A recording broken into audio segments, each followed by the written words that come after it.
දැන් ඔන්න switch ඕවරකොට flash එකේ CPU එකේ වෝල්ටේජ් එක යනවා. මොකද අර කැප් වලින් බලාගන්න පුළුවන් නේ. වෝල්ටේජ් එක යනවා.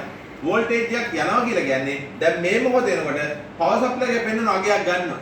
ඔන්න ගන්න අගය පෙන්වනවා. ඒතකොට ඒ අගය සාමාන්‍ය 10ට අඩු අගයක් කියලා කියන්නේ මම කියන්නේ ෆ්ලෑෂ් එකේ තියෙන software එක අඩුවක් කියලා ගත්ත කරන්ට් එක හිර වෙලා තියෙන 10ට අඩු කරන්ට් එකක් ගන්න. ඒක ෆ්ලෑෂ් එකේ අවුලක් නැත්නම් ෆ්ලෑෂ් එකේ දාලා software එක අවුලක්. ඒක ගත්ත කරන්ට් එක හිර වෙලා තියෙන එක. එතන මම කිව්වා CPU එකක් ඔන්නේ නම් ෆෝන් එකේ 20ට එහා යන්න ඕන. 20 කියන්නේ මිලි ඇම්පියර් 200ට එහා යන්න ඕන.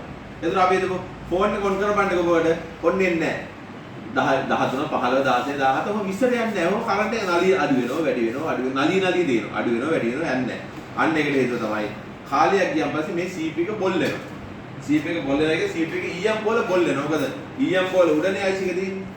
දැන් අපි හිතයිද මේක රිබෝක් කරලා ගහන ඉතින් පෙන්නනවා මේක. එතකොට කාලයක් ගියන් මේක බොල් වෙනවා.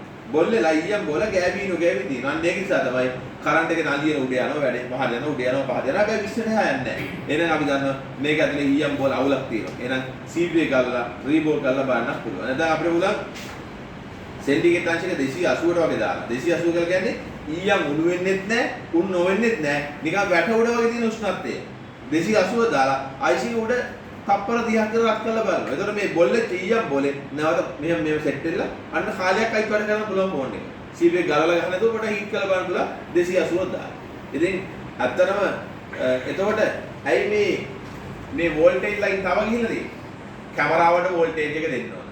WDR එකට වෝල්ටේජ් එක දෙන්න ඕන. මෙමරි කාඩ් එකට වෝල්ටේජ් එක දෙන්න ඕන. ටච් පෑඩ් එක වැඩ කරන් දෙන්න ඕන. අන්නේ වෝල්ටේජ් ඔක්කොම බෙදලා දෙන්නේ පවර් IC එකේ සහ charging IC එකේ. එතන මේකට කියන අපි ලොකු පවර් IC එක මේකට කියන පොඩි පවර් IC එක දෙකම ඕන වෙනවා. දෙකෙන්ම කරන්නේ වෝල්ටේජ් එක බෙදලා දෙන එක. මේක අපිට ඉදිරි පාඩම් වලදී මේ විදිහට හම්බ වෙනවා. හරි. එතකොට ඒ හැමදාම මුළු ෆෝන් එකේම වෝල්ටේජ් අවශ්‍යතාවය සපුරවන්නේ charging IC සහ පවර් IC එක. එතන බලන්න මේ දෙකෙන් තමයි මුළු ෆෝන් එකට අවශ්‍ය වෝල්ටේජ් එක බෙදලා දෙන්නේ. එහෙනම් මෙන්න ප්‍රයිමර් ලයින් එක මෙන්න සෙකන්ඩ් ලයින් එක. ඉතින් ඕගොල්ලෝ මොකද කරන්නේ? මේක ලස්සන අඳගන්න. අඳගෙන ගෙදර ගිහිල්ලා අනිවාර්යෙන් අර බිසිල් බෝඩ් තියෙනවනේ බිස්ටල් බෝඩ් කියලා කියන්නේ සුදු පාට බිස්ටල් බෝඩ් එකක් ඇඳලා මේක පිටියේ ගහන්න ඕන. වෙනම මුත් කරන්න එපා. පාඩම් කරන්න මතක තියාගන්න කිසි දෙයක් කරන්න එපා. කාමරේ පිටියේ ගහලා ටික දවසක් යනකොට මේක ඔළුව ඇතුළ රැඳෙනවා. එතකොට හරිය ලීසි ෆෝන් හදනයි දන්නවනේ මෙහෙම හදන්න කියලා. කිසිම දෙයක් කටපාඩම් කරන්න එපා. මේක පිටියේ ගහලා නැතුනොත් එහෙම ඔයගොල්ලන්ට ලොකු ෆෝන් කොට දාගන්න බැරි වෙනවා. ඒ මේක අමතක කරලා මේක කරන්න බෑ. මේක කාමරේ පිටියේ ගහන්න විතරයි තියෙන්නේ. ඔන්න ඔක හදගන්න.